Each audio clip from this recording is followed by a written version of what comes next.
తిరుమల తిరుపతి లడ్డు కోట్లాది మంది హిందువులకు ఎంతో పవిత్రమైనది. అటువంటి లడ్డులో జంతు అవశేషాలు మరియు చేప నూనె కలిసిందని ల్యాబ్ రిపోర్టు ద్వారా నిర్ధారణ అయింది. ఆ యొక్క ల్యాబ్ రిపోర్టును మన సీఎం గారు చంద్రబాబు నాయుడు గారు వెల్లడించడం జరిగింది. అది వెల్లడించిన తర్వాత కోట్లాది మంది హిందువులు ప్రతిరోజు రోధిస్తున్నారు, ప్రతిరోజు ఏడుస్తున్నారు. అరే, మనం ఇంత కాలంగా ఎంతో పవిత్రంగా కలియుగ దైవమైనటువంటి మన కష్టాలను భగవంతుని చెప్పుకుంటాం. ఆ భగవంతున్నే కష్టాల పాలన చేస్తున్నారు ఈ మాజీ ముఖ్యమంత్రి వైఎస్ జగన్మోహన్ రెడ్డి, వైవి సుబ్బారెడ్డి, భూమా కరుణాకర్ రెడ్డి. వీళ్ళందరూ తిరుమల తిరుపతి క్షేత్ర పవిత్రతను ఎంతో దెబ్బతీశారు. ఎన్నో సంవత్సరాలుగా విశ్వ హిందూ పరిషత్, ఆర్ఎస్ఎస్, బీజేపీ ఈ విషయంపై పోరాడుతూనే ఉంది. కానీ అప్పుడు అధికార మదంతో వైఎస్ జగన్మోహన్ రెడ్డి ఈ విషయాన్ని పట్టించుకోలేదు. ఎక్కడైతే పవిత్రత ఉంటుందో, ఎక్కడైతే పవిత్ర మంత్రోచ్చరణ ఉంటుందో అక్కడ మాత్రమే హిందూ ధర్మం ప్రడవిల్లుతుంది. హిందూ ధర్మానికి మూలాధారం దేవాలయాలు.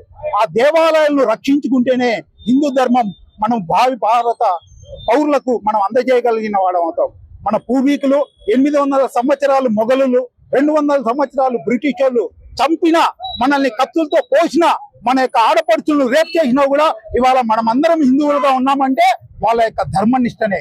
అదే విధంగా ఈ దినము హిందువులంతా ధర్మనిష్టతోనే ఉంటే రాబోయే తరాలకు హిందూ ధర్మాన్ని అందించగలుగుతాం. కాబట్టి జై శ్రీరామ్ భక్త మండలి ఆధ్వర్యంలో ఈ విషయాన్ని ప్రజలకందరికీ తెలియజేయాలనే విషయంతో ఈ విధంగా ఈ ధర్నా కార్యక్రమం చేపట్టడం జరిగింది.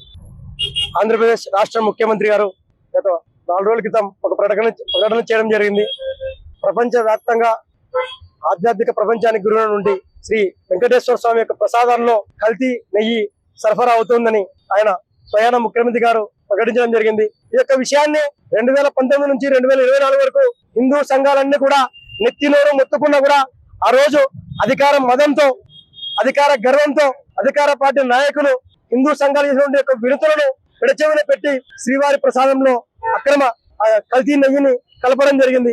ఈ రోజు సాక్షాత్తు ముఖ్యమంత్రి గారే ప్రకటించారు అంటే అది ఏ స్థాయిలో కల్తీ నెయ్యి జరిగింది అనేది అర్థమవుతా ఉన్నది. ఈ యొక్క ప్రతిపక్ష పార్టీకి చెందినటువంటి, గతంలో అధికార పక్ష పార్టీకి చెందినటువంటి నాయకులారా, శ్రీరాముని తల తీస్తే పిచ్చోడు తల నరికారని చెప్పారు. అంతర్వేదిలో లక్ష్మీ నరసింహస్వామి రథం దగ్ధమైతే తేనెటీగలు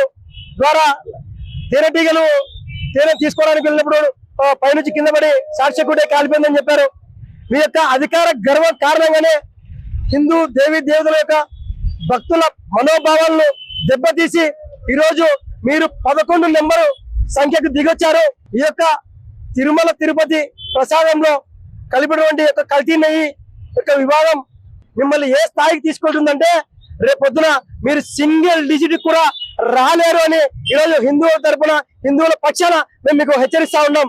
ఏ హిందువు కూడా వైఎస్ఆర్సీపీ పార్టీకి ఓటు వేసే రకంగా ఉన్నారు అని ఈ సందర్భంగా హిందువులందరూ మేము పిలిపిస్తా ఉన్నాం. ఏ ఒక్కరు కూడా వైఎస్ఆర్సీపీకి ఓటు వేయకూడదని ఈ సందర్భంగా తెలియజేస్తా ఉన్నాం. హిందువుల మనోభావాలు దెబ్బతీసినటువంటి వైఎస్ జగన్మోహన్ రెడ్డి గారిని, వారి చిన్నాయన వైవి సుబ్బారెడ్డి గారిని, వీళ్ళ అనుంగు శిష్యుడు భూమన కరుణాకర్ రెడ్డి గారిని, వీళ్ళందరి తొత్తు అయిన ప్రభుత్వ అధికారులు వంటి జేఈఓ ధర్మారెడ్డి గారిని వెంటనే అరెస్ట్ చేసి శ్రీవారి భక్తుల యొక్క మనోభావాలను రక్షించాలని ఈ సందర్భంగా మేము కోరుతా ఉన్నాం. గోవిందా గోవిందా. ఎవరైతే మేము ఈ యొక్క చర్యలో పాల్పడలేదని చెప్తున్నారో ఎవరైనా సరే కాణిపాకం విఘ్నేశ్వరుని దగ్గరకు వచ్చి ప్రమాణం చేసే దమ్ము ఉందా అని ఈ సందర్భంగా మేము వాళ్ళకి తెలియజేస్తా ఉన్నాం.